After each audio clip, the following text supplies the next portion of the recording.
Ko Rena Geographical. Tēnā koe. Tēnā koe, Mr. Speaker. Thank you. I'm pleased to speak in the second reading of this bill. And I have to respond first up to Mr. Pross's contribution, sir, because I found it hard to believe that here we are in 2016. I thought that sort of speech takes race relations in our country back into the early last century. And I'm very disappointed that the New Zealand First are, but not surprised, but very disappointed that New Zealand First are making an issue over the fact that there is an advisory committee which has long been established under the Trademarks Act, an advisory committee that is there to simply advise the registrar that a particular application may give rise to concerns to Māori. And I'm even more shocked, sir, that the member sitting next to Mr. Prosser, my whanaunga from the north, right from where the treaty was signed, right, a rangatira from the north, is letting his own party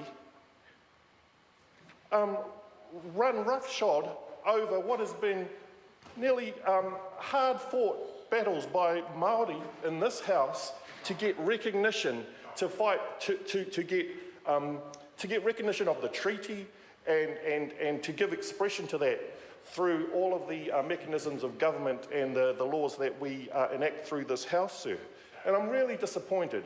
I'm really disappointed in that because, yes, we are talking about geographic names and we're talking about wine and spirits. And there are, and we do acknowledge that this will be of benefit to our wine industry, which is, having stellar growth at the moment, sir.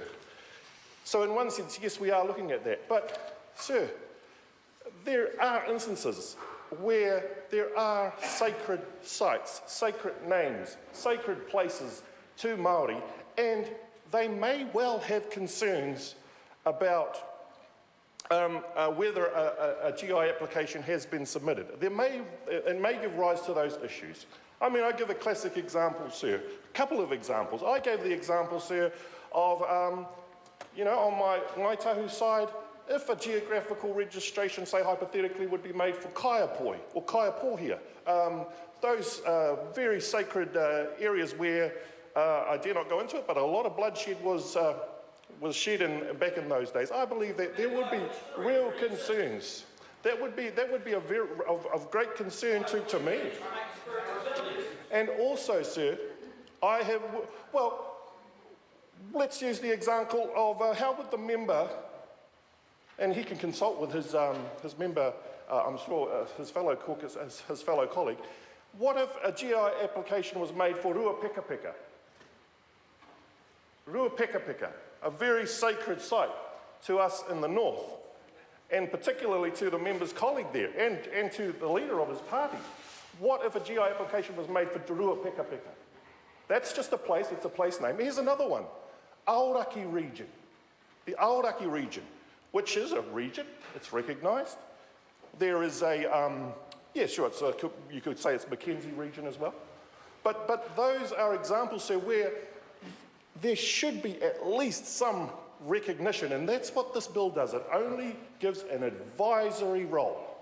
Now, based on what the member is saying, he says, oh, well, we can deal with that another way. Well, there is a way, and we have put that in this bill. So whether he wants to consult with his colleague and come up with some other process, but definitely those are likely to be very offensive if there were applications made to GI those names. And I'm really disappointed that the member, would set us right back by going back to the same old talking about special treatment, talking about being paternalistic, and it's really that is insulting and derogatory. All we are asking and all we have provided for is utilising the expertise The expertise of an advisory body that has long been established. I think they've been around for well over 12, going on plus years. All we're saying is we're going to use the expertise of that body, who I know are drawn from academics, iwi representatives, and the like from all around the country, to use their expertise if the alarm bells go off with the registrar on a particular registration. That's all we're asking. That's all we're providing for. Nothing less. So, if the member could come back, I would be interested to hear how he would deal with a GI application for Ruapeka Peka. And, you know, if this process is not good enough, or if he just thinks, oh no, that's just special treatment, well then, yeah, I guess his colleagues will have to stand up in the north and say how they could have, how they would be promoting such a view. Because, as I said, sir, it's, I'm shocked and disappointed. Shocked and disappointed. But, you know, I don't want to labour the point, sir, but moving on to this bill, we do support this bill. We do support the amendments that we made at the Select Committee, which we've listened to the industry. This is a bill which is about, you know, promoting and enhancing the value that we can capture from selling our wines, which are in high demand around the world. And sir, I'm very lucky. The electorate that I represent has some fantastic wine regions: Marlborough, Nelson, Canterbury, the Waipara Valley, Central Otago. So if anyone wants to support this bill, it is me. Because I know that the benefits economically that have transformed these particular regions around the country. If you do look at Marlborough, if you do look through the Central Otago, and it's good to see that there are Māori participating in the viticulture and in the wine sector.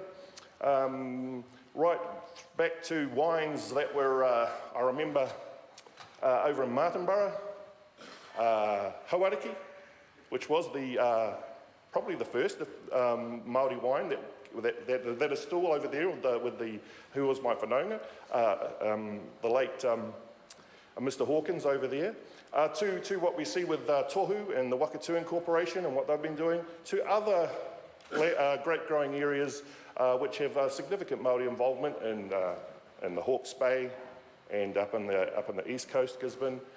So, sir, this is a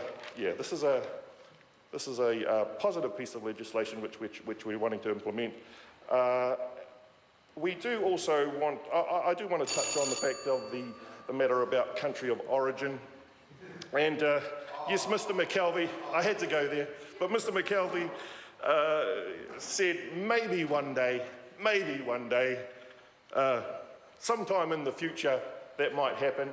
But certainly, sir, if it's good enough that we can do this for wine, you know, we need a bold government that will make sure that we can, you know, do this. The story of provenance, the story of where our beautiful bounty from the land and the sea comes from. And that definitely is what we want to enhance New Zealand Inc., because that's what this is about. And yeah, so if we do want to, I would be interested just to look at this is a separate issue, sir, but returning to the point about the Māori names, I believe that maybe there needs to be some additional advice.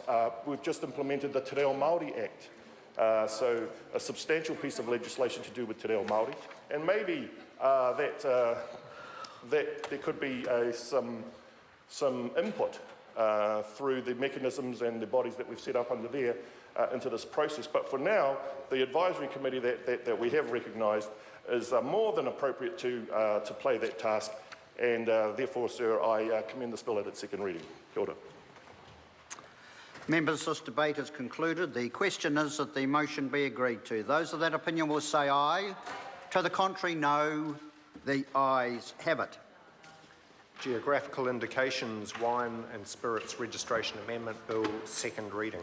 This bill is set down for committee stage next sitting day.